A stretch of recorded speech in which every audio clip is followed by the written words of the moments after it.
Have you ever felt like you're alive, but not really living, like something essential is missing? Even if everything looks fine on the outside? That quiet emptiness, that silent drift, it's not weakness. And it's not failure. Carl Jung called it the danger of living without purpose. In a world obsessed with the success and speed, we've lost connection with meaning. We chase achievements but forget to ask why.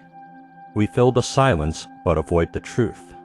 In this video, we'll explore what it really means to live with purpose and what happens when we don't. If you've ever felt lost, numb, or disconnected, this message is for you. Because your soul isn't gone, it's just waiting for you to return. So, let's go. From the moment we're born, society gives us a blueprint to silence script that says, here's how to live a good life. Go to school, get good grades, choose a respectable career, earn enough money to afford nice things, fall in love, get married, buy a house, have children, work hard, be successful, retire comfortably. Then, maybe, you can finally rest. It sounds simple, and it's what most people chase, not because they truly want it, but because they're told they're supposed to. And so we follow the path. We achieve the goals. We check the boxes. On paper, it looks like everything is going well, maybe even perfect. But slowly, beneath all that noise, a strange emptiness creeps in. We begin to feel disconnected, hollow, like something essential is missing. We wake up and go through the motions, wondering, is this all there is? Carl Jung saw this coming long before the modern world became as fast and overwhelming as it is today. He believed that when people live according to someone else's idea of success, they gradually lose touch with their own inner life. We don't just lose passion or motivation, we lose meaning. We forget how to be ourselves. We trade our unique path for a socially acceptable one. And in that trade, something inside us slowly begins to die. Even when life looks full of responsibilities, of activities, of people, it can still feel painfully empty. That emptiness isn't laziness. It isn't failure. It's your soul whispering, this isn't your life. Jung believed the greatest danger wasn't failure or pain, it was living a life that looks good on the outside, but feels dead on the inside. And this isn't just personal. It's a modern epidemic, a quiet crisis beneath all our ambition, productivity, and success, a crisis of purpose. That's where the journey begins, not with a dramatic change, but with a quiet question: what if the version of success I've been chasing isn't actually mine? That question, though small, can open a door. And once it's open, nothing, not money, not praise, not comfort, can fill the space where meaning is missing. We learn early on how to play roles. We learn what's acceptable, what gets us praised, and what makes others uncomfortable. Slowly, almost without realizing it, we shape ourselves around other people's expectations. We hide the parts of us that don't fit. We exaggerate the parts that do. And over time, we forget which parts were real to begin with. This version of ourselves, polished, polite, impressive, becomes our mask. Jung called it the persona. The persona is not evil. It helps us survive. It helps us function in social spaces. But the problem begins when we start believing it's who we really are. When we confuse the mask with the face beneath. We play the role of the perfect student, the responsible adult, the successful professional, the good partner. We learn to say the right things, show the right emotions, even when they don't match what we're truly feeling inside. And we get so good at performing that we lose contact with our truth. The longer we wear the mask, the heavier it becomes. Not because it's wrong, but because it's incomplete. We might be admired, even envied, yet inside, we feel unseen, we feel alone. The people around us love the role we play, but not necessarily the person underneath. And the longer we stay in that performance, the more we begin to wonder if that person even exists anymore. Carl Jung warned that too much identification with the persona creates a spiritual wound. We become strangers to ourselves.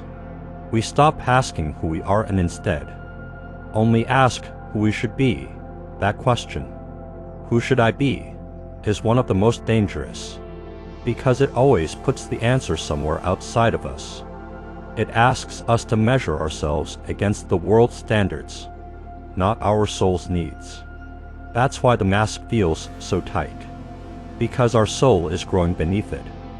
And eventually, no matter how beautiful or successful or polished our persona becomes, it starts to crack. And when it does, most people panic. They think something is wrong. But Jung would say no, something is finally waking up. When the persona begins to crack, most of us don't know what to do. We feel restless, confused, anxious. Life, which once felt predictable, now feels distant, like we're watching ourselves move through it, disconnected from our own actions. And instead of pausing, instead of turning inward, we look for something to cover it up.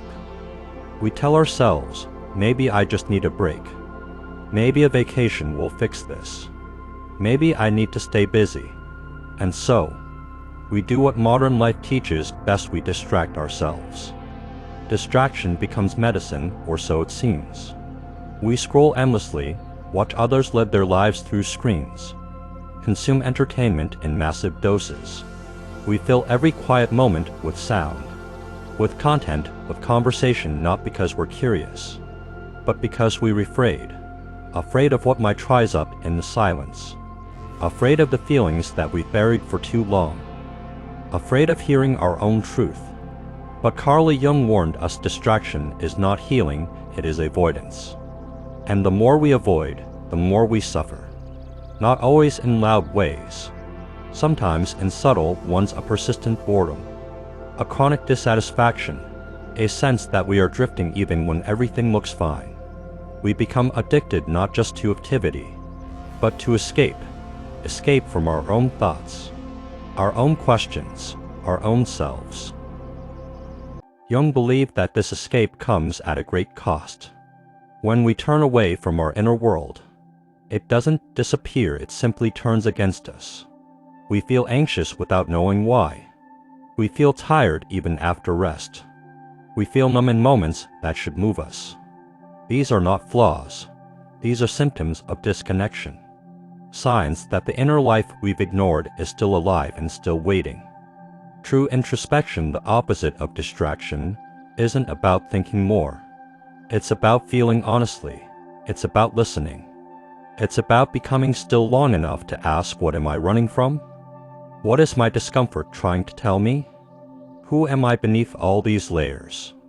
And this is where the real journey begins. Because once you stop running even for a moment, the silence no longer feels empty. It starts to speak. And what it says might be painful, but it's also the most honest thing you'll ever hear. You've drifted too far from yourself. It's time to come home. Coming home to yourself, that's what Jung called individuation. It's the journey of becoming who you truly are, beneath all the noise, the roles, the expectations. It's not about changing into someone new. It's about returning to someone ancient, the you that existed before the world told you who to be. The you that knows what it feels like to be whole, even if only for a brief moment in childhood, or in a dream, or during a moment of stillness you couldn't quite explain. Individuation is not easy. It asks you to face everything you've hid, not just from the world, but from yourself. It's a process of deep honesty. You begin to see that the job you have, the relationship you're in, the lifestyle you live, much of it might have been chosen by the version of you that wanted approval, not truth. And once you begin to question it, there's no going back. The first step isn't to change your life, it's to see it clearly. To ask, is this mine? Is this who I am? Am I living a life that reflects my values or someone else's? And sometimes the answer is painful. But that pain isn't punishment, it's awakening. Jung said the privilege of a lifetime is to become who you truly are.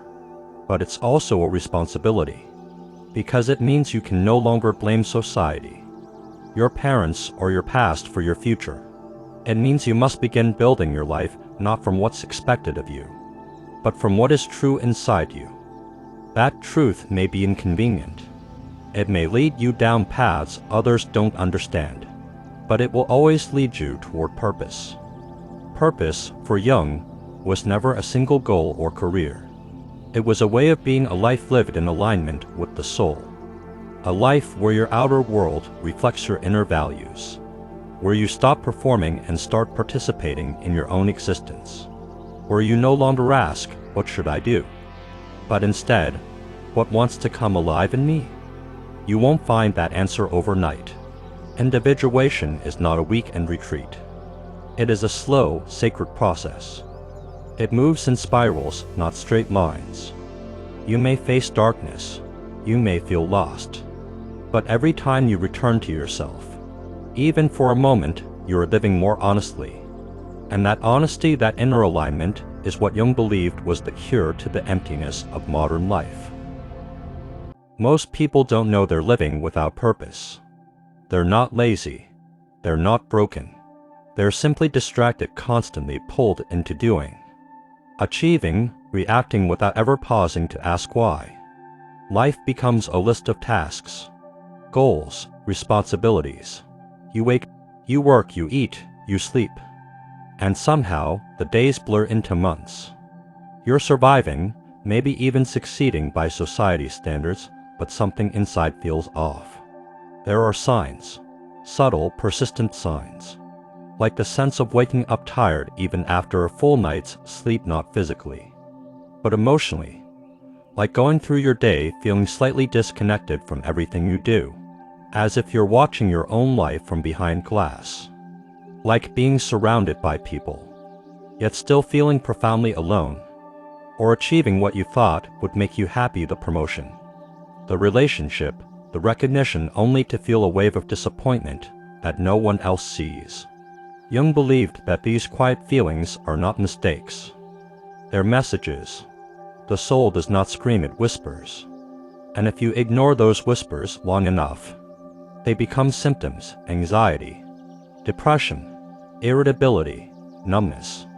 These aren't always clinical problems. Sometimes they're spiritual ones. Sometimes they are the natural response to a life lived out of sync with your inner truth. Another sign is when you're constantly seeking stimulation, always needing music, noise, content, something to fill the silence. Because when you're alone with your thoughts, something uncomfortable surfaces. That discomfort is often the voice of your unlived life, the parts of you you've ignored, buried, or sacrificed in order to fit in. You might also find yourself endlessly comparing your life to others, scrolling, judging, envying, not because you're jealous, but because you're unsure of your own direction. When we lack inner clarity, we borrow our identity from others. We let trends, opinions, and algorithm shape our values. Jung warned that this kind of living, guided by the external, disconnected from the internal, leads to what he called a loss of soul. And perhaps the clearest sign is this: you feel like you're waiting for something to happen, for permission, for a sign, for life to finally begin. But Jung would say you're not waiting for life. You're waiting for yourself, for the courage to stop performing, for the honesty to admit that the life you built may not be the one you want. That realization is scary, but it's also a doorway. And the moment you step through it, the moment you stop running, stop distracting, stop lying to yourself, that's the moment the real journey begins. When we finally pause, when we finally listen, we begin to sense something stirring beneath the surface, something uncomfortable, even frightening. It's the part of us we've spent years avoiding, the thoughts we were told not to think, the feelings we were told to hide, the dreams we were told were unrealistic. Jung called this hidden realm the shadow, not because it is evil, but because it is cast into darkness. The shadow is made up of everything we've rejected in order to be accepted. As children, we learn quickly which parts of us are praised and which are punished. So we push the bad parts down: our anger, our sensitivity, our wildness, our sadness, our desires. We learn to appear strong even when we feel weak. We pretend to be fine even when we're breaking. And little by little, our true self gets buried under a performance. But what we bury doesn't disappear. It waits, it lives in our unconscious, shaping our decisions, our fears, our relationships. It leaks out in moments of rage, and anxiety attacks and self-sabotage. Jung believed that if we do not face our shadow, we become possessed by it. We project it onto others. We criticize in them what we cannot face in ourselves. And we live half a life cut off from our wholeness. Reclaiming the shadow isn't about fixing or curing. It's about meeting yourself, all of yourself, with honesty and compassion. It's about sitting with the parts of you you've ignored and asking, why are you here? What have you been trying to tell me? You may find grief, you may find shame, but you may also find gifts, power, creativity, wisdom, passion. So much of your strength lies hidden in the places you've been afraid to look. This is why Jung said, one does not become enlightened by imagining figures of light, but by making the darkness conscious. In other words, you don't heal by pretending to be good, you heal by being real, by admitting what you feel, by owning what you want, by embracing what makes you human. When you bring light to the shadow, it no longer controls you from the dark. You begin to see yourself clearly. You begin to make choices from consciousness, not fear. You begin to live not as a version of who you're supposed to be, but as a whole person, flawed, complex, and fully alive. And this is the paradox Jung knew so well. Your deepest healing often lies in the place you least want to go. But once you enter that place, with open eyes and an open heart, you don't just find pain, you find power. The kind of power that comes from knowing yourself, not pretending to be someone else. Once you've begun to face your shadow, once you've met the parts of yourself you were taught to avoid, something begins to shift. Not suddenly, but steadily. It's as if you're clearing away the fog from a mirror you didn't even know was there. And in that mirror, you don't just see who you are, you start to see what really matters to you. The question changes from what should I do with my life, to something deeper, what has been calling me all along. Jung believed that real purpose doesn't come from outside, from a job title, a social role, or a 5-step plan. It isn't something you find like a treasure buried under someone else's map. Purpose is something much quieter, much older. It doesn't shout. It whispers. It lives in your childhood obsessions, in the emotions that make your chest tighten, in the activities where time disappears. Purpose isn't something you invent. It's something you remember. And you begin to remember at the moment you stop pretending. The moment you allow your inner world to speak. The moment you stop asking what's profitable and start asking what's meaningful. That's the turning point. Purpose rarely arrives with applause. It doesn't come with certainty or guarantees. Sometimes it begins with a restlessness, a strange sadness, or a powerful longing that doesn't make sense. But it's there deep down, and if you're honest, you felt it before. You may have glimpsed it when you were young, before you learn it to be practical, or in a moment of deep grief, when life stripped away everything you thought mattered and revealed what truly did. You may have felt it late at night, when the world was quiet and you allowed your thoughts to wander. That gentle sense that there's more to you than what others see, that there's something inside you still beating, even after all the years of pretending. Jung knew that purpose is less about what you do and more about who you are becoming. It's the process of aligning your inner life with your outer actions, of living in such a way that your values, your energy, your time, your presence all reflect the same truth. And this kind of life can't be borrowed. It can't be copied. It must be claimed. That's why the journey toward purpose is deeply personal and deeply courageous. It may lead you to change your career, or speak truth you've avoided, or walk away from things that once made you feel safe. It may make you feel exposed, misunderstood, alone, but it will also make you feel something else, something rare in this noisy, shallow world, alive. And that feeling, the feeling of being fully awake in your own life, is the clearest sign you've begun to remember why you're here. After all the searching, all the unraveling, all the breaking down and looking inward, you arrive somewhere unexpected. Not at a finish line, not at a neatly packaged answer, but at a quiet, sacred stillness, a place inside you that feels like home.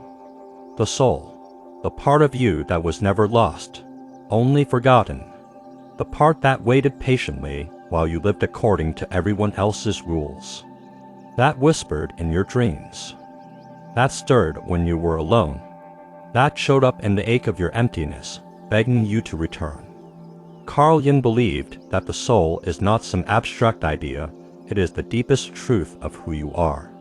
It is not found in external achievements, in approval and praise.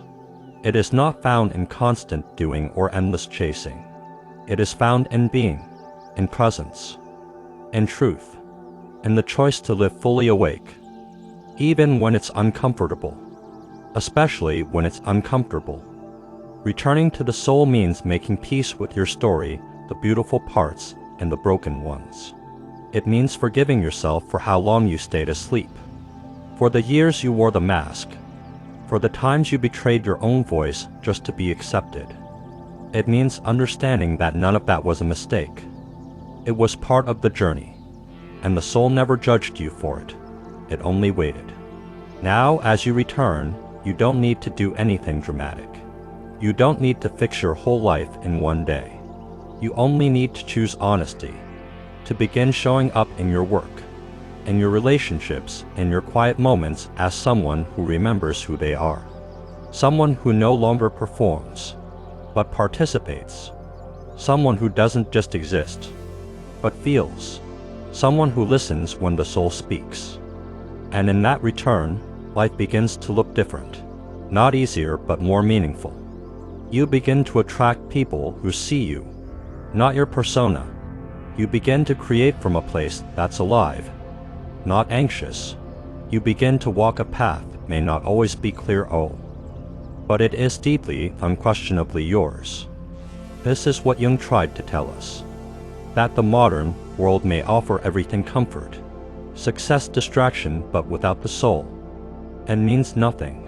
And with the soul, even in struggle, even in silence, you have everything. So come back, not to who you were, but to who you really are, the one underneath the noise, the one the world needs, the one your soul remembers.